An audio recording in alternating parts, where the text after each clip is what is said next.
परमात्मा ने हम सबको मानव जीवन दिया है और मानव विवेक और बुद्धि का सदुपयोग करने से ही मानव मानव बनता है। अगर हमारे जीवन में विवेक और बुद्धि का अभाव है अथवा दुरुपयोग है तो हम मानवता से गिर जाते हैं। मानव बनने के लिए सबसे पहले विवेक की आवश्यकता होती है। बिन सत्संग विवेक न होई। विवेक की उपलब्धि जो है सत्संग के अधीन है। बिना सत्संग के विवेक नहीं होता। सत्संग का जो क्षेत्र है बहुत विस्तृत क्षेत्र है। सत्स्वरूप जो परमात्मा है वो विभु है, व्यापक है, उसका कहीं अभाव है ही नहीं।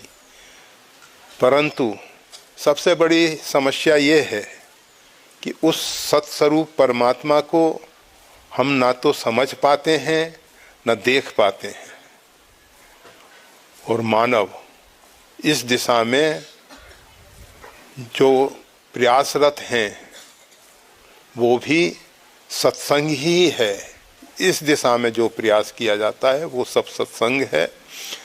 जिन महापुरुषों ने उस सत्स्वरूप परमात्मा तक पहुंचकर अपने अहंकार और ममता का परमात्मा के चरणों में समर्पण कर दिया है, ऐसे महापुरुष भी और उनका संग भी सत्संग है।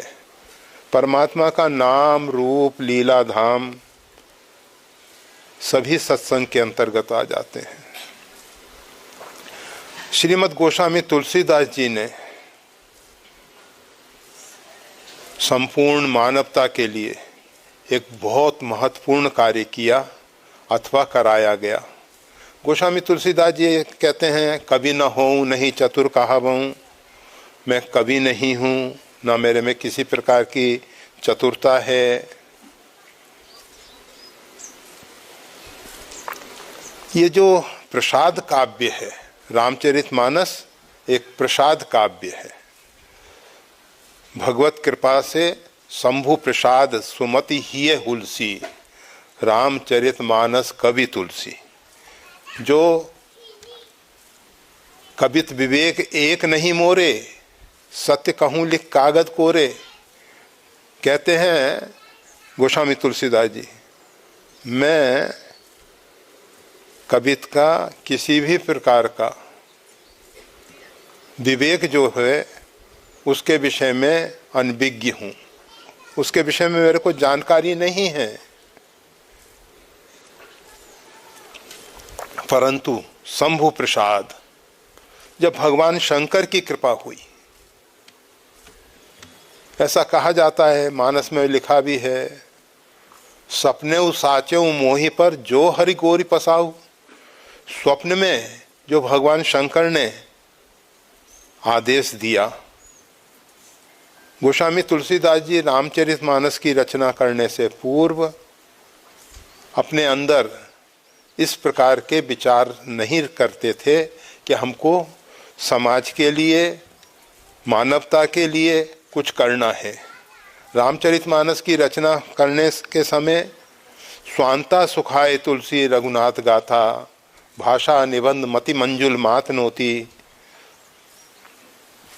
स्वांता सुखाए, अपने अंतःकरण के सुख के लिए इसकी रचना हो रही थी।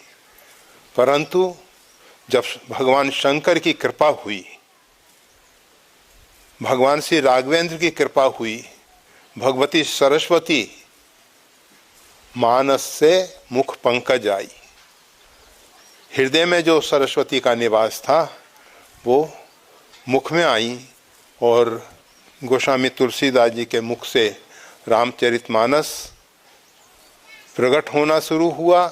लेखनी ने अपना कार्य किया, ये काव्य लिखा गया।